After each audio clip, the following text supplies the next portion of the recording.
आशा करता हूं आप सब बहुत अच्छे होंगे। मेरा नाम है सिद्धांत अग्निहोत्री। स्टडी ग्लोस पे आपका बहुत बहुत स्वागत है। चाइना पगला गया है, मैं आपको बता रहा हूं। उल जलूल हरकतें करता जा रहा है, कोई फर्क मतलब देखिए, अभी चाइना ये खबर आई है कि चाइना गड्ढा खोद रहा है धरती के अंदर और 10,000 मीटर का गड्ढा खोद रहा है। तो 2-3 दिन से मुझे मैसेज आ रहा है। मैंने सोचा कि चलो होगी, फिर मैंने चलो इसके बाद आर्टिकल्स पढ़ते हैं तो मैंने देखा तो काफ़ी सीरियस है यार ये। अब बच्चे बोल रहे थे सर ये तो इससे दुनिया बर्बाद हो सकती है क्या। बच्चे इस कंटेक्स्ट में बोल रहे थे, ज़्यादा ने नहीं, 2-3 ही ने मुझे मैसेज किया था इंस्टा पे। तो बच्चे इस कंटेक्स्ट में बोल रहे थे कि सर जो अभी वेदर बलून देखा हमने, आपने देखा ना अमेरिका में और कनाडा में पूरा वेदर बलून, अब वो स्पाई बलून था वेदर बलून था नहीं पता, अमेरिका ने मार गिराया। ऐसा लग रहा था कि भाई अमेरिका और चाइना के बीच में युद्ध ना हो जाए। और अब यहाँ पे जो है वो पूरा गड्ढा खोद रहा है। इससे पहले जो सबसे डीपेस्ट गड्ढा खोदा गया वो रशिया ने खोदा है। कोला सुपर डीप होल जो है वो लगभग 12,000 मीटर का है वो, और यहाँ पे चाइना 33,000 फीट का गड्ढा खोद रहा है। ये 4 मिलियन के बड़ा बड़ा पाइप से जो है वो मंगाए और धरती को खोद डालेंगे ये। तो ये हिसाब किताब पूरा का पूरा हो रहा है। और कहाँ पे? जिनजियांग प्रोविंस में भैया, जिनजियांग में हो रहा है, जहाँ पे हम सबको पता है वीगुर मुस्लिम्स के साथ क्या है। ऑयल गैस रिच एरिया है वो, बहुत ऑयल गैस वहाँ पे मिलता है। बेसिकली जो चाइना का ऊपर वाला पार्ट है ना, वहाँ पे उनकी खाली 10% पॉपुलेशन रहती है, नीचे वाले पार्ट में 90% उनकी पॉपुलेशन रहती है। ऊपर वाला पार्ट पूरा माउंटेनियस है, तो जाहिर सी बात है जहाँ पहाड़ वहाँ पे नेचुरल रिसोर्सेज, तो चाइना उन चीज़ों को बहुत एक्सप्लॉइट करता है। लेकिन हम बात करेंगे कि यहाँ पे क्या मंशा हो सकती है। दो ही है, पहली या तो साइंस, दूसरा गैस और ऑयल, और दूसरा ही सबसे बड़ा रीज़न है। तो चाइना के बारे में हम बात करेंगे।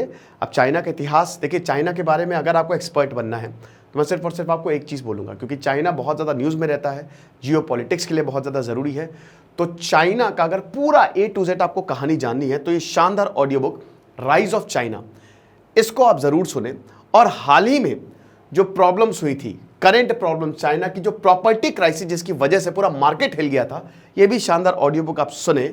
और ये आप कोको FM पे सुन सकते हैं। कोको FM की बात करें तो देश का नंबर 1 ऑडियो शो प्लेटफॉर्म है। 15 लाख से ज़्यादा एक्टिव हिंदी पेड यूजर जो कि मंथली 45 लाख घंटे से ज़्यादा का कंटेंट कंज्यूम करते हैं, यानी कि हर दिन 1.5 लाख घंटा हो गया। और हर महीने यहाँ पे 4200 प्लस घंटे का कंटेंट जो है वो ऐड हो रहा है। अभी अगर बात करते तो इन्होंने अपनी नई कैटेगरी ओरिजिनल्स निकाली है, जहाँ पे अगर आप अपनी ज़िंदगी में फंसे हुए हैं, प्रॉब्लम है, तो Nagasaki, Hiroshima, Bhagavad Gita, middle class mentality से बाहर कैसे निकले, ये शानदार ऑडियो बुक्स सुन के आप अपनी प्रॉब्लम्स को सॉल्व कर सकते हैं। और अभी तक अगर आपने हेवी डिस्काउंट का फायदा नहीं उठाया है तो अभी बहुत ही बढ़िया ऑफर है। कूपन कोड लगाइए SGS50, और जैसे ही आप SGS50 कूपन कोड यूज करेंगे 99 का सब्सक्रिप्शन आपको 49 में मिलेगा। लेकिन ये सिर्फ फर्स्ट मंथ के लिए वैलिड है। मैं पर्सनली कोको FM इसलिए सुनता हूं क्योंकि मेरा स्क्रीन एडिक्शन लगभग खत्म हो चुका है। तो डिस्क्रिप्शन कमेंट बॉक्स पे लिंक दिया, लिंक को क्लिक करें, ऐप को डाउनलोड करें और जबरदस्त डिस्काउंट का फायदा उठाएं। चलिए, अब हम ये साइंटिस्ट ने गजब इस मेथड के साथ आए हैं ताकि अर्थ की क्रस्ट को एक्सप्लोर किया जाए। अब पूरी दुनिया जो है वो बहुत चक्की है कि भैया ये क्या हो रहा है, ये क्यों हो रहा है, पहले तो यही नहीं समझ में आ रहा है। 2021 में शी जिनपिंग ने बोला था कि हम तो सब कुछ खोद डालेंगे। खोद डालने का मतलब ये है, उन्होंने ये कहा था कि भाई साइंस में हम एक नया स्टेप लेने वाले हैं। तो बहुत सारे प्रोजेक्ट्स जो है वो चाइना ने लॉन्च किए एकाएक। चाइना टेक्नोलॉजी में बहुत आगे रहता है, साइंस एंड टेक उनकी कमाल है, ये सबसे किसी से छुपा नहीं है। भारत में सब कुछ made in China, everything is made in China, ठीक है। तो चाइना ने कहीं ना कहीं इस सेक्टर में बाजी मार ली है। जो देश साइंस एंड टेक में फोकस करेगा वो बाजी मारेगा, एज सिंपल एज दैट, है ना। तो अब चाइना एक कदम आगे, अब ये डीप अर्थ माइनिंग में घुस रहा है। अर्थ को मेरे हिसाब से ज़्यादा छेड़ना नहीं चाहिए, धरती है हमारी, इसको आप ज़्यादा छेड़ो नहीं। अब देखिए, वैसे तो क्रेटेशियस पीरियड वो है जब समुद्र आ गए, धरती गर्म हुई और लाइफ जो है वो एक दूसरे ही पैमाने पे चली गई। बेसिकली 146 मिलियन से 66 मिलियन ईयर्स एगो, ये वाला जो पीरियड है ना 14 करोड़ से 6 करोड़ साल वाला, इसी के बीच को क्रिटेशियस पीरियड कहते हैं। अब यहाँ की जो रॉक्स है वो बिल्कुल अंदर है, डीप इनसाइड द अर्थ। अरे धरती को तो बताना ही भूल गया मैं, धरती है ये, धरती हिली, धरती को या पूरी, मतलब आप ये देख सकते हो ना पूरा वायुमंडल धरती। मैं आपको बताता हूँ इसमें क्या है। 4 चीजें। सबसे पहले आपका है क्या? हाइड्रोस्फीयर। पूरी धरती पे पानी ही पानी है। इनफैक्ट जो कॉन्टिनेंट है ना वो पानी पे तैर रहे हैं। 71% जो पूरा धरती है वो पानी है। हमारी बॉडी का भी 71% पानी है। तो धरती पानी ही पानी है, समझ लिए, पानी पानी रे, जिसको कहते हैं हाइड्रोस्फीयर। उसके बाद आता है आपका लिथोस्फीयर, जो धरती की क्रस्ट है, समझ रहे हो, जो ऊपरी सतह है ना, इसको हम जो मैं जहां पे खड़ा हूं वो है धरती की क्रस्ट, ये है आपका लिथोस्फीयर। फिर आता है आपका एटमॉस्फेयर, है ना, जहां पे आपको 78% नाइट्रोजन जो कि आपको प्लांट्स में हेल्प करती है। आप पेड़ अपना खाना जो है ना, वो प्लांट्स जो है अपना खाना इसी से बनाते हैं। मैंने एनसीईआरटी ज्योग्राफी के आज तो क्लास 8 की चैप्टर 6 पढ़ाऊंगा, बहुत अच्छे से मैं कवर कर रहा हूं। तो नाइट्रोजन साइकिल से सब कुछ होता है, ठीक है। 21% ऑक्सीजन है, सब कुछ बैलेंस्ड है। आपको लगे सर ऑक्सीजन बड़ी कम है, नहीं बेटा, सब बैलेंस्ड है, एवरीथिंग इज बैलेंस्ड, ठीक है ना। वो नाइट्रोजन फिक्सेशन से राइजोबियम बैक्टीरिया होता है, उससे अपना प्लांट खाना बनाते हैं। प्लांट खाना बनाएंगे तो बढ़िया फलेंगे फूलेंगे, हमको ऑक्सीजन देंगे और हम जिंदा रह पाएंगे। समझ गया, बहुत बढ़िया। तो ये 3 है, हाइड्रोस्फीयर, लिथोस्फीयर और एटमॉस्फेयर। अब जहां पे ये तीनों मिलते हैं इनको कहते हैं बायोस्फीयर, जहां पे हम रह रहे हैं, जो कि एक लिविंग हैबिटेट, हमारा जो धरती है दैट इज लिविंग, वो जिंदा है, हमारी लाइफ है यहां पे। और अभी ऐसा कोई भी प्लैनेट नहीं मिला है। अभी एक, हालांकि अभी कल की खबर है, अभी साइंटिस्ट ने खोजा है बहुत दूर, हमारी गैलेक्सी के काफी दूर एक प्लैनेट है, वहां पे वाटर वेपर्स मिले हैं, ठीक है।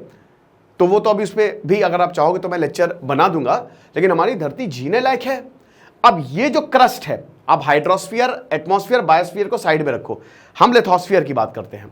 ये जो क्रस्ट है इसके नीचे आता है मैंटल, समझ रहे हो। जब आप 2900 किलोमीटर, वैसे तो बहुत सारी मोहो डिस्कन्टिन्यूटी आती है, काफी कॉन्राड डिस्कन्टिन्यूटी आती है, वो तो जैसे जैसे आप नीचे जाओगे, तो जैसे जैसे आप नीचे जाओगे तो आपका मैंटल आएगा। सबसे पहले क्रस्ट के नीचे मैंटल है। मैंटल बेसिकली 2900 किलोमीटर, मतलब लगातार घुसते चले जाओ अंदर। उसके बाद एकदम 5000 किलोमीटर के, मतलब एकदम डीप चले जाओगे, जहां पे टेम्परेचर 4500 से 4700 डिग्री सेल्सियस तक, आपके घर जितने बड़े बड़े हीरे होंगे वहां पे, हाई प्रेशर के चलते, टेम्परेचर के चलते, वो है आपका कोर, है ना। कोर, इनर कोर और आउटर कोर में, ठीक है। इनर कोर, अब प्लूटो जितना बड़ा है इतना बड़ा है हमारा कोर, इनर कोर, ठीक है। और लगातार घूम रहा है बहुत तेज, 40 से लगभग 60 से 70 साल में वो अपनी स्पीड चेंज करता है। अभी कोर स्लो, क्योंकि देखिए बहुत अर्थक्वेक्स आ रहे हैं, तो ऐसा आप लगाया जाता है बहुत तेजी से घूम रहा है क्या, अब बहुत तेजी से कोर जो है वो लगातार घूम रहा है, जिसकी वजह से हमारे इर्द गिर्द धरती पे मैग्नेटिक फील्ड पैदा हो रही है, जिसकी वजह से बाहर से कोई भी हार्मफुल रेडिएशंस नहीं आ पा रही है, इसलिए हमारे एटमॉस्फेयर है। मार्स पे ये कोर ठंडा हो चुका है, वो उसका फ्यूल खत्म हो चुका है, जिसकी वजह से वहां पे कोई एटमॉस्फेयर है ही नहीं, बाहर की रेज ने खत्म कर दिया मार्स को एक तरीके से, ठीक है। तो ये कंसेप्ट है। अब डेफिनेटली हम कोर तक तो नहीं जा पाएंगे, लेकिन जितनी नीचे तक जा सकते हैं हम जा सकते हैं। अब वहां पे क्या, एक तो ये कि ये साइंस के लिए एक अच्छी चीज है। देखिए इसमें वेदर फोरकास्टिंग हो सकती है, ठीक है, क्योंकि आमतौर पे जो अर्थक्वेक ओरिजिनेट होते हैं वो इतने ही लगभग 10-12 किलोमीटर नीचे ही होते हैं। तो चाइना डीप जाके ये स्टडी कर सकता है कि अर्थक्वेक की प्रॉब्लम क्या है, ड्रिल करके ये बता सकता है कि आखिरकार भूकंप क्यों आ रहे हैं, या और भी जो वेदर फेनोमेना है वो क्यों है, ये हो सकता है। और दूसरा ऑयल एंड गैस, सबसे बड़ी बात, ऑयल, तेल निकालना है, गैस, क्योंकि बहुत पॉसिबिलिटी है, जितना ज्यादा नीचे जाओगे ना उतनी आपको जो है वो सोना मिलता जाएगा, लेकिन उतना खतरा भी बढ़ता जाएगा। बहुत प्रेशर होता है भैया नीचे, बहुत ज्यादा, बचोगे ही नहीं, आप खत्म हो जाओगे। तो इसमें अलग साइंस की जो है वो डेवलप पड़ती है। चाइना और साइंस की बात करें तो लगातार चाइना साइंस पे एक्सपेरिमेंट करता जा रहा है, बहुत ही उल जलूल एक्सपेरिमेंट करता जा रहा है, लेकिन ये सारे के सारे एक्सपेरिमेंट सक्सेसफुल हो रहे हैं। क्वांटम इंटेंगलमेंट चाइना ने जो है वो खोज निकाला भैया, एक पार्टिकल को वो वहाँ स्पेस पे भेजने में वो कामयाब हो गए, है ना। तो ये बहुत बड़ी बात है।